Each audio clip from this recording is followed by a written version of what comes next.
উম্মে মা বাপকে বলো তার বাড়িতে কি কোন ছাগল রয়েছে? ওই সময় উম্মে মা বাপকে আবু বকর যখন বলেছিল, ওই সময় আবু বকরকে উম্মে মা বাপ বললেন, ও আল্লাহ বান্দা, আমার বাড়িতে ছাগল নাই, একটা দুর্বল ছাগল রয়েছে, ওই ছাগলের কোনো দুধ নাই, ওই ছাগলটা হচ্ছে রোগা পাতলা। আল্লাহ নবী বললেন, ও বাবা আবু বকর, ওই ছাগলটা আনতে বলো। ওই সময় বাবা আবু বকর কি বললেন, মা ওই দুর্বল ছাগলটা কোথায়?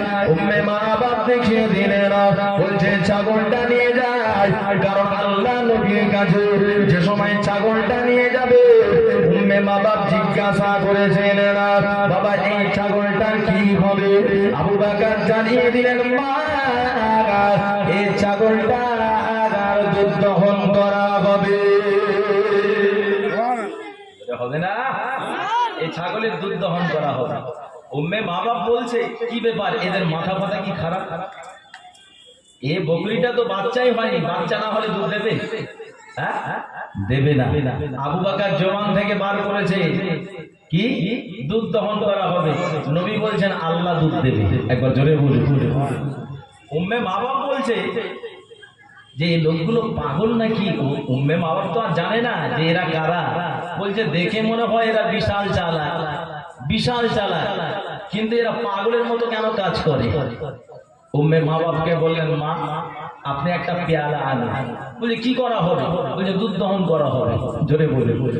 উম্মে মা বাপ মনে মনে আরো পাগলের মতো হয়ে যায়। বলছে এদের দেখে মনে হয় পাগল নয়, দেখে মনে হচ্ছে এরা হচ্ছে সত্যি মনে হয় চালাক মানুষ, কিন্তু এরকম কেন কাণ্ড? এই বাচ্চা হয়নি, দুর্বল বকরি, হাঁটতে পারে না, এমনি তো অসুস্থ, এই বকরি দুধ কি করে দেবে?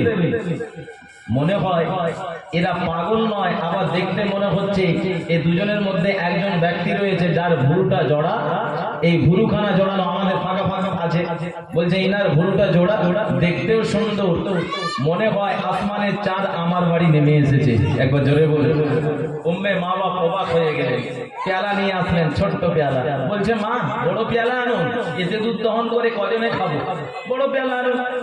উম্মে মা বাপ মাথায় হাতে দিচ্ছেন, কি ব্যাপার, এদের মাথা ফাতা কি খারাপ হয়ে গেছে? বড় পেয়ালা নিয়ে আসলেন। ও আল্লাহ নবী জানিয়ে দেন, যে বান্দাটা আল্লাহর হয়ে যায়, ওই বান্দাটা নিজের জবান থেকে যে কথা বলে, আমার আল্লাহ পাক জানিয়ে দেন, আমি আল্লাহ, আমি ওই বান্দা হয়ে যাই। আর একটু জোরে বলুন সুবহানাল্লাহ।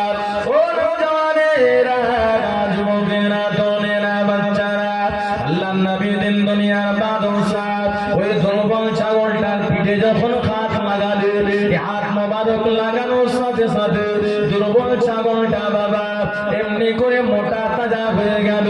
একবার জোরে জোরে বলুন সুবহানাল্লাহ। যখন মোটা তাজা হয়েছে, উম্মে মা বাপ অবাক হয়ে গেলেন। যে ছাগলটা বসে থাকে, উঠে দাঁড়াতে পারে না, ওই ছাগলটা সতেজ হয়ে গেল, শক্তিশালী হয়ে গেল, ক্ষমতা পেয়ে গেল। হাতের ভিতরে কি রয়েছে? আল্লাহ নবী ওই সাথে সাথে বাবা ওই ছাগলের পাটে হাত দস্তে মোবারক লাগানোর সাথে সাথে পালানটা দূরে ভরপুর হয়ে যায়। হবে না? আর একটু চিল্লে হবে না? উম্মে মা বাপ অবাক। বলছেন বাবা আবু বকর এবার তুমি দুধ দহন করো। আবু বকর দুধ দহন করতে লাগলেন, পেয়ালা ভর্তি হয়ে গেল। জোরে বলুন। বাড়ে দুধ শুকায় না, দুধ কমে না, পেয়ালাতে দুধ ভর্তি হয়ে গেল। আমার নবী খেলেন, আবু বকরকে খাওয়ালেন, বাকি অবশিষ্ট দুধ থেকে গেল। উম্মে মা বাপকে বললেন আপনি আর আপনার স্বামী অবশিষ্ট দুধটা খাবে। একবার জোরে বলুন। আমার নবী সেখান থেকে মদিনায় চলে গেলেন। আমার নবী মদিনায় যখন পৌঁছালেন, ঘটনা অনেক, সংক্ষেপে বলছি আপনাদের বোঝানোর জন্য। আল্লাহর যারা হয়ে যায়, জবান থেকে যেটা বলবে আল্লাহ পাক সেটা পূর্ণ করে দেন। একবার জোরে বলুন। কারণ আমরা বলি আমরা আল্লাহওয়ালা হতে পারি না। যাই হোক, আমার নবী পৌঁছে গেলেন মদিনায়।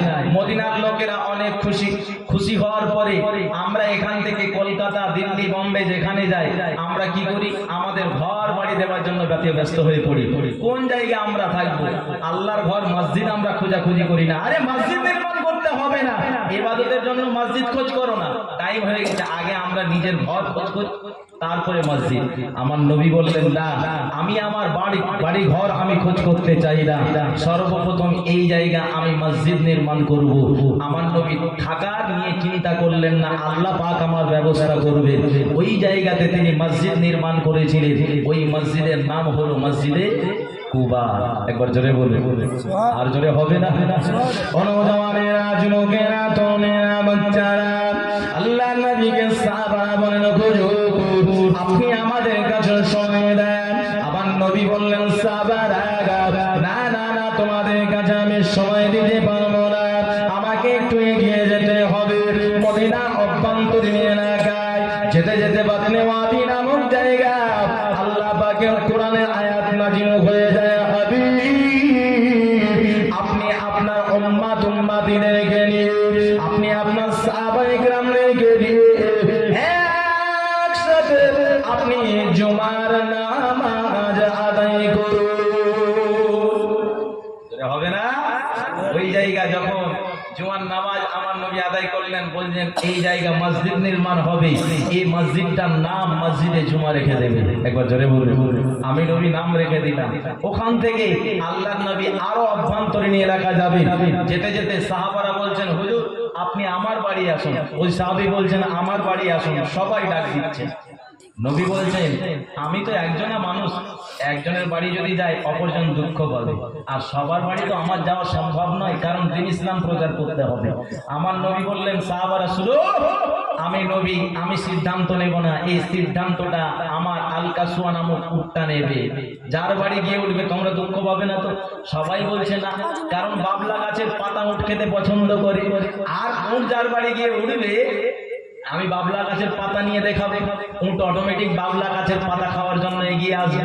যে এগিয়ে আসবে আমার বাড়ি চলে আসবে, আস্তে আস্তে টানতে টানতে নিয়ে চলে আসবে। কি গো, আমরা গরু ছাগলকে আমরা কি করি? আমরা এরকম পাতা দেখিয়ে, ঘাস দেখিয়ে আমরা গরু ছাগলকে ডাকতে ডাকতে নিয়ে চলে আসি। আল্লাহর নবী রওনা হলেন আল-কাসওয়া নামক উটে। সাহাবা হুজুররা সবাই নিজের নিজের বাড়ির সামনে কচি কচি বাবলা গাছের পাতা নিয়ে দাঁড়িয়ে রয়েছে। ও মনে মনে চিন্তা করেন, ওটা আমার বাড়ি উঠবে। আর একজন সাহাবী বলে, আমার বাড়ি উঠবে। উটো জানে না না না, আমার উপরে আল্লাহর হাবিব রয়েছে। আমার নবী যেই বাড়িতে উঠবে, সেই বাড়িতে কেউ যেন লোভনীয় না হয়, সারা যেন বড় আশা না করে। আল্লাহর হাবিব এইরকম করে বাবা উঠে গিয়ে যায়। কোন সাহাবী বাবলা গাছের পাতা ফান্দায়। ওই সময় তারা যখন সামনের দিকে এগিয়ে গেল, দেখা যায় যে বাড়ির সামনে বাবলা গাছের পাতা ধরে নাই আল্লাহর নবীর প্রাণপ্রিয় সাহাবী হযরতে আবু আইয়ুব আনসারীর বাড়িতে গিয়ে উঠে যায়। জোরে হবে না? আবু আইয়ুব আনসারীর বাড়িতে উঠে গেলে, যে উঠে গেলে, উঠার পরে নবী বললেন, আবু আইয়ুব আনসারী তুমি জায়গা করে দাও। ওই জায়গা থাকতে লাগলেন। সংক্ষেপে বলছি, নবী গিয়ে নিজের বাড়ি দিলেন না। নবী বলছেন, এই তোমার রাস্তার ওই সাইডে একটা ফাঁকা জায়গা রয়েছে, খেজুরের গাছ লাগানো রয়েছে, বিশাল জায়গা, ওই জায়গাটা আমার পছন্দ। বলছেন, কেন হুজুর আপনি বাড়ি দেবেন? বলছে, আরে আমার বাড়ি আগে দেবো না, প্রথমে বাড়ি দেবো আমার আল্লাহ। একবার জোরে বলে। বলছে, কার জায়গা? বলছে, জায়গাটা রয়েছে দুইজন ইতিম বাচ্চা সাহাল আর সুহাইলের। একবার জোরে বলুন সুবহানাল্লাহ। ওই জায়গা বাচ্চাদের ডাকা হলো, কিছু টাকার বিনিময়ে ওই জায়গাটা খরিদ করলেন। নবী বললেন, এই জায়গা মসজিদে নববী নির্মাণ হবে। নবী তো প্রথমে নিজের বাড়ি দিতে পারতেন, কি গো পারতেন না? নবী কারণ আল্লাহর ঘর মসজিদ নির্মাণ করলেন। মসজিদ নির্মাণ করার পরে নবী বলছেন, একটা সাইডে আসহাবে সুফা, যে জায়গা আমার সাহাবীরা থাকবে, ওই জায়গাটা, ওই জায়গা কোরআনের তালিম, হাদিসের তালিম, এমন করে ইবাদত বান্দেগী নিয়ে শিক্ষা, সেই জায়গা আলোচনা করা হবে, যেটাকে বলা হয় মাদ্রাসা। আলাদাভাবে করতে করতে পারেননি, মসজিদে নববীর একটা করি।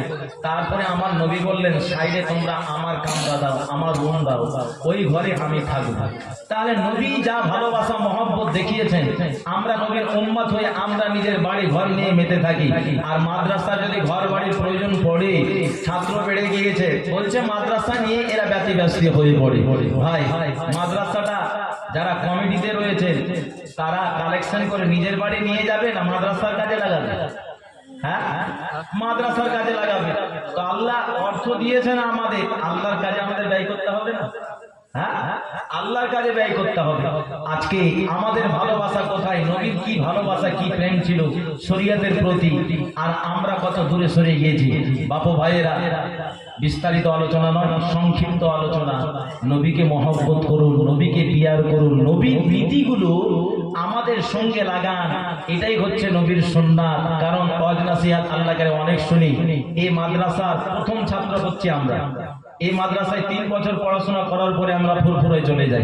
যাই হোক, এটা হচ্ছে আমাদের ভবিষ্যৎ, আগামী দিনের এটা ভবিষ্যৎ। এটা যেন জারি থাকে। আপনাদের দুয়ায়, আল্লাহর রহমতে ওয়াজ নসিহত করে বেড়াচ্ছি, জীবনী জলসা করে বেড়াচ্ছি।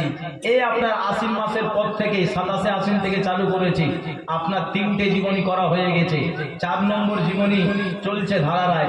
আজকে 2য় রাত্রি ধারায় জীবনী জলসা করছি। আল্লাহ কারি বেশ কয়েক জায়গায় গঙ্গাপ্রসাদে করলাম, পদ্মাপুরে করলাম, কদমতলায় করলাম, জলসা করলাম, 24 পরগনা, হাওড়া, হুগলি, সব জায়গায় আল্লাহ পাক নিয়ে যান। আমাদের এই ভবিষ্যৎ যে ছাত্রগুলো আলেম ওলামা হবে, এদের বিশাল মর্যাদা। সময় পেলাম না বলতাম, যতটুকু পেলাম আলোচনা করলাম। তো আমাদের কি করতে হবে? আমরা শুধু বিদেশি নিয়ে ভক্ত থাকি। বাপু ভাইয়েরা, দেশের আলেমরা তারা কি করবে? তাদের তো মর্যাদা দিতে হবে। আমাদের পাড়াতে জলসা হলে বিদেশ থেকে আনতে হবে, বিদেশ থেকে। বাইরের গুলো কখন শিখবে? আর বিদেশের আলেমগুলো, বিদেশে বেশি সুযোগ পাওয়া যায় না। ওরা বলে যে আগে আমাদের দেশীয়, তারপরে বিদেশীয়। তাদের ওখানে 5টা যদি বক্তা লাগে, আপনার 3টে নেবে দেশের আলেম, আর বাইরের নেবে 2টো, 1টা থেকে 2টো। 3টে দেশের আলেম আর 2টো বাকি থাকে, একটা পীর সাহেব নেবে আর একটা বিদেশি আলেম নেবে। আর আমরা কি করি?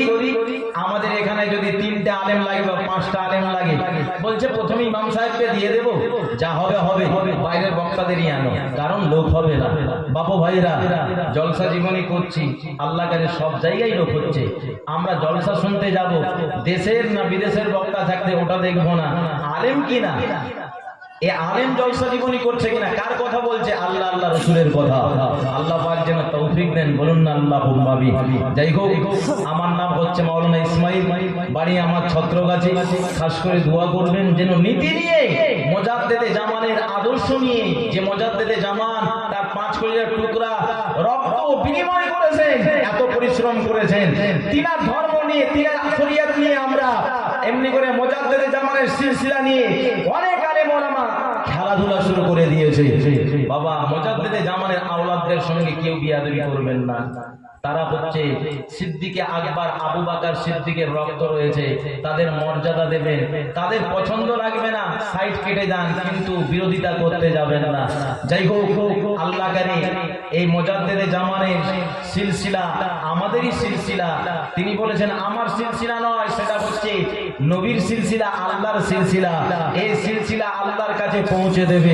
একবার জোরে বলুন সুবহানাল্লাহ। অনেক মতভেদ, অনেক রকম মানুষ বেরিয়েছে। যাই হোক, আমাদের সংযোগ হয়ে চলতে হবে। আল্লাহ পাক যেন আমাদের সকলকে আমালিয়াতে জিন্দেগি করার তৌফিক দান করেন, বলুন না আল্লাহুম্মা আমিন। এই বলে আমার বক্তব্য মুখতাসার করছি, মাগরিবের সময় হয়ে যাচ্ছে। আসসালামু আলাইকুম ওয়া রাহমাতুল্লাহি ওয়া বারাকাতুহু।